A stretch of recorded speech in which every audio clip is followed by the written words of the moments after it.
All right, let's dive in. Ready to explore the singularity? Always. We're cracking open Ray Kurzweil's The Singularity is Nearer, published just this year. Hot off the presses. Merging with AI, superhuman intelligence, it's all in here. Think of us as your guides to Kurzweil's wild predictions.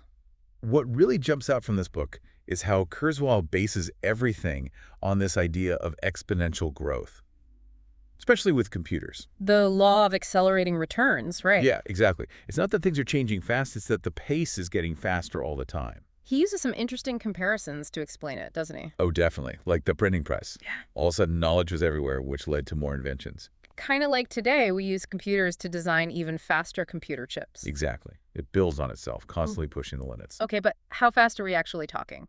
Does Kurzweil put any numbers on this? Oh, yeah. Since 2000, computing power you get for your money has been doubling every 1.4 years, roughly.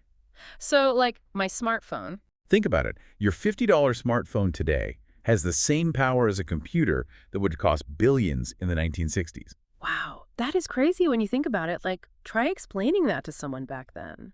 It really shows how much Kurzweil thinks things are going to change. And his timeline is, well, let's just say closer than you might think. The book came out early this year, 2024. He even says the moment you're listening to this, we're closer to super smart AI than we are to when he wrote his last books. That's a pretty bold statement to make. So, give us the specifics. What's the time frame? What are some of his biggest predictions? Well, Kurzweil believes by the 2030s, so a little over 10 years from now, we'll be hooking up our neocortex directly to the cloud. That's the part of our brains that does the big thinking. Wait, connecting our brains to the internet? Is he talking brain implants? Not exactly. He describes this process where tiny nanobots, microscopic robots, Yeah. are sent through your capillaries, Capillary. the tiny blood vessels, and they connect your actual neurons to simulated ones online. It's like expanding your brain power beyond what your skull can hold. Okay, so no physical plug in the back of your head, more like a wireless brain-to-cloud connection. But that still sounds pretty far out there, doesn't it? It might seem like science fiction, but we already have simpler brain-computer interfaces, cochlear implants for people who can't hear, even things to help with memory problems. Those are already being used. So it's like he's taking that idea and cranking it up to 11. Exactly. And this cloud connection, that's what leads to the singularity where AI is smarter than us. He puts that at 2045, less than 25 years away. That's a lot to think about. I mean, whenever you talk about AI, people jump to those scary sci-fi movies, right? Is that what he's suggesting? Actually, Kurzweil has a really specific view on AI. He doesn't like the term artificial intelligence because it makes it sound, fake, not as real as our intelligence. So not about AI taking over, but more like, helping us. Yeah, augmenting us. It's an extension of what we can do, not a replacement. He talks about this program, AlphaZero, that learned to play Go and chess all by itself. I heard about that. Beat the best humans. Exactly. And it could then take that learning and play other games too, which is something we humans are good at, right? Adapting. So it's not just mimicking us, it's showing that flexible learning that we thought only we could do. Exactly what Kurzweil's pointing out. This AI that learns and adapts, who knows what else it can do? Right, so far we've got exponential growth, brains on the internet, and AI that's a partner, not an enemy. But even if he's optimistic, there have to be some worries, right? Of course. And Kurzweil doesn't ignore those. But how about we dig into those concerns next time? Sounds good to me. Listeners, what do you think so far? Kurzweil's predictions, exciting, scary, or a bit of both? Let us know. As optimistic as Kurzweil is about AI, he's not blind to the potential downsides. One thing that really stuck with me is this idea of the incredible unlikeness of being. Okay, gotta be honest, that one kind of went over my head. What's he getting at? It's this crazy realization that the odds of you or me existing are ridiculously small. Like, think about it. Your parents had to meet the right sperm, the right egg. It all had to line up perfectly. And that same impossible thing had to happen for all your ancestors, all the way back. Wow, you make it sound like winning the lottery. Kurzweil actually puts a number to it. 1 in 2 quintillion. That's a 2 with 18 zeros after it. I can't even wrap my head around that. And he doesn't stop there. He points out that life on Earth in general is super unlikely. The laws of physics, the way our planet formed, life appearing from non-living stuff, some scientists think that's incredibly rare. So not just lucky to be alive, but lucky that anything's alive. But how does this connect back to the singularity, to AI? It's about recognizing how precious life is, Yeah. especially as we develop these powerful technologies.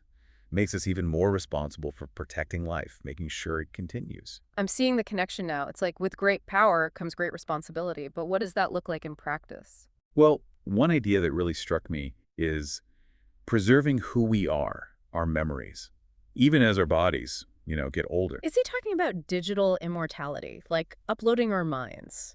He doesn't use that exact language, Mm. but he talks about how we're already creating these huge records of our lives online, Hmm. our thoughts, experiences. And this is only going to get more detailed, right? So, like our social media, the websites we visit, it all becomes this digital version of us. Exactly. And Kurzweil says in the future, we might be able to bring that data to life, like simulations and people who aren't around anymore. Kind of like those avatars we're starting to see in virtual worlds, but way more realistic. Would those simulations actually be those people, though, or just very good copies? That's a deep question, and Kurzweil knows it. He admits we're entering uncharted territory, philosophically, but he thinks those simulations will get so good you won't be able to tell the difference. It's both fascinating and kind of creepy. But what about our physical bodies? Do we still have those in Kurzweil's future? He actually has a whole section on what he calls replicant bodies. These would exist in virtual reality, augmented reality, and the real world. So, like a real body and a digital body. Exactly. He thinks nanotechnology will let us create androids that look and feel just like real people. Now, that's some serious sci fi stuff, but realistically, how would that even work, and how far off is this? Kurzweil knows this replicant technology is early stage, but he's sure it'll advance fast.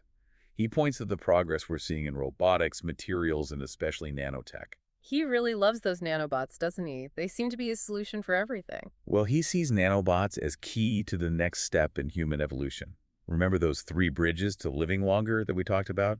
Kurzweil thinks nanobots are essential for that third bridge. Remind me, what was Bridge 3 again? It's all about repairing and maintaining our bodies at the cellular level. By the 2030s, he says, we'll have nanobots in our blood, fixing damaged cells, getting rid of diseases, basically keeping our bodies running smoothly. That's wild. But isn't there a chance things could go wrong? Like, what if the nanobots go haywire? Kurzweil admits that any new technology has risks, especially something as powerful as nanotech.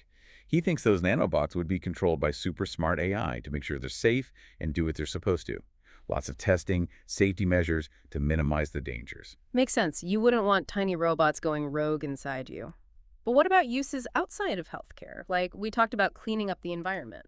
Kurzweil imagines these nanobots as like a microscopic cleanup crew, taking care of pollution, fighting climate change. Imagine swarms of them cleaning up oil spills, breaking down plastic in the ocean, even sucking CO2 right out of the air. It's like having a tiny army of helpers for the planet. But what about for making things? How would nanobots change manufacturing? He talks about molecular manufacturing, Yeah. basically using nanobots to build stuff, atom by atom. You can make anything you can imagine. Jewelry, super strong materials, just by telling the nanobots how to arrange the atoms. It's like alchemy, but high-tech alchemy. The possibilities are just mind-blowing. Though I imagine a lot of industries wouldn't be too happy about that. It's a huge change to think about, and Kurzweil knows that this kind of powerful technology needs to be handled carefully. He talks about needing rules, international cooperation to make sure it's used for good and doesn't end up in the wrong hands. Absolutely. This level of tech comes with a huge responsibility to use it wisely. No doubt about it. We've talked about 3D printing, nanobots, even touched on biotechnology. But there's one more piece to this puzzle: artificial general intelligence, or AGI. AGI, that's like the ultimate goal of AI research, right? AI that isn't just good at one thing but can think like a human. Exactly. And Kurzweil believes AGI is going to happen. It's inevitable with how fast AI is developing. He sees it as all these different technologies coming together. So AI that can learn, solve problems, maybe even better than us. That's the idea. And Kurzweil thinks AGI will change everything: scientific discoveries, art, even how we understand consciousness. That's a big claim. How does he see this AGI actually happening, though? One big breakthrough or a slower process? He thinks it'll be gradual.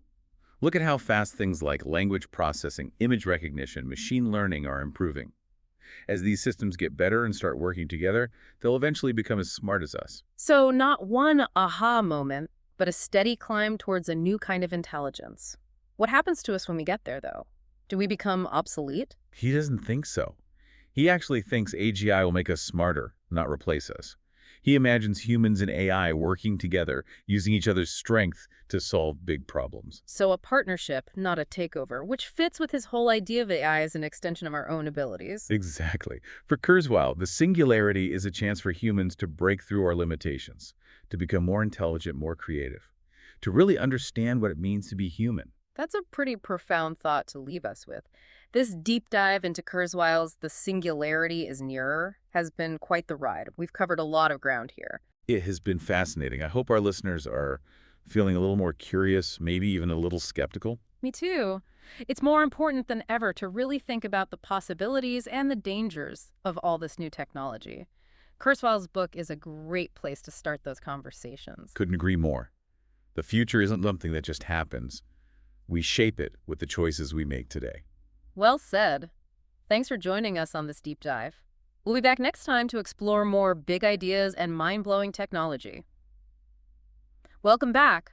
Ready for the final part of our deep dive into The Singularity is Nearer. Let's do it. We've covered a lot of big ideas, but now let's look at the actual tech Kurzweil thinks will change the world. Get into the nitty-gritty. Exactly. And what's interesting is he doesn't just focus on one type of tech. He sees advancements in all sorts of fields, all connected. AI being the big driver, pushing everything forward. Right. AI making breakthroughs in 3D printing, biotech, nanotech, it's all intertwined.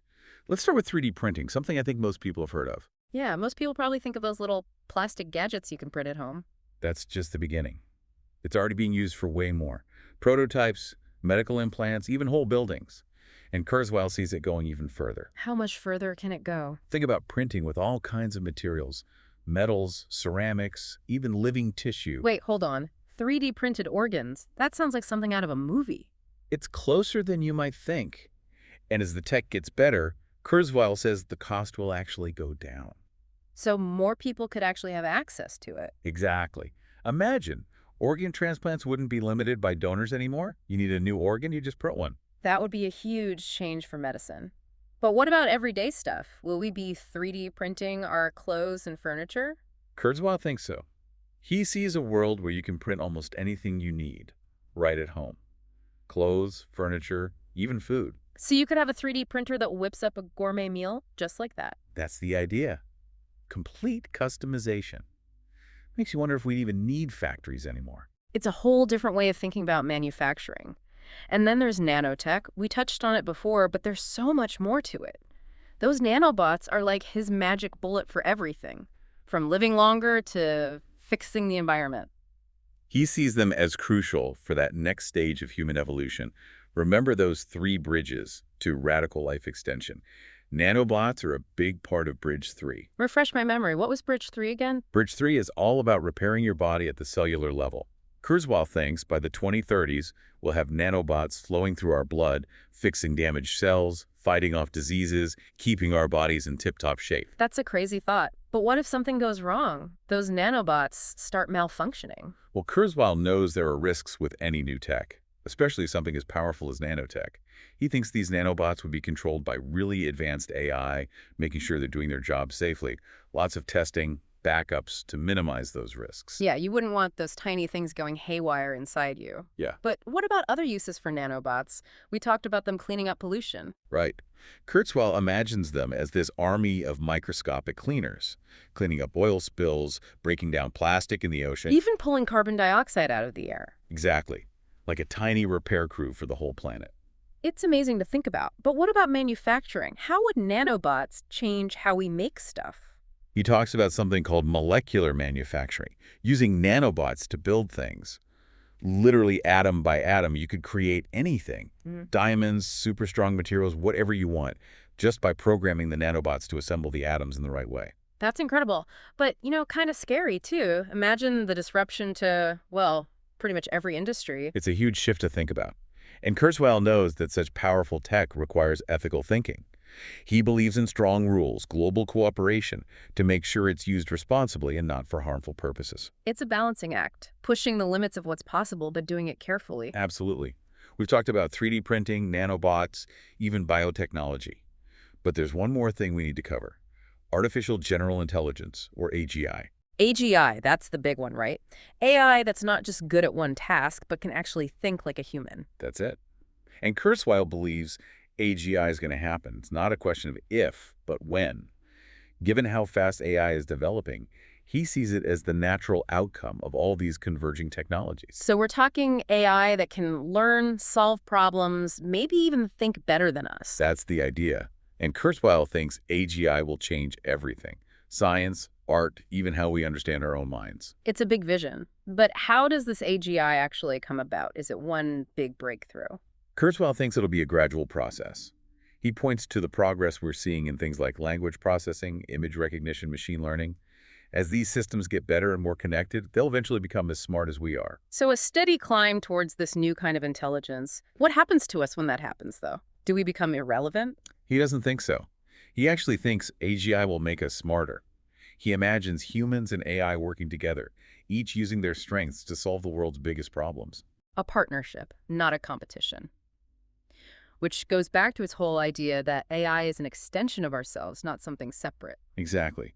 For Kurzweil, the singularity is about humans pushing past our limits, becoming more intelligent, more creative, really exploring what it means to be human. That's a powerful way to think about it. This deep dive into Kurzweil's The Singularity is Nearer has been quite a journey. We've covered so much. It's been fascinating exploring all these ideas. Hopefully, it sparked some curiosity in our listeners. I hope so too. As all this incredible technology gets closer, it's important to have these conversations about the possibilities and the dangers. Kurzweil's book is a great starting point. I agree. The future is not something that just happens to us. We create it with the choices we make. Well said. Thanks for joining us on this deep dive, everyone. We'll be back next time to explore even more amazing ideas and technology that's shaping our world.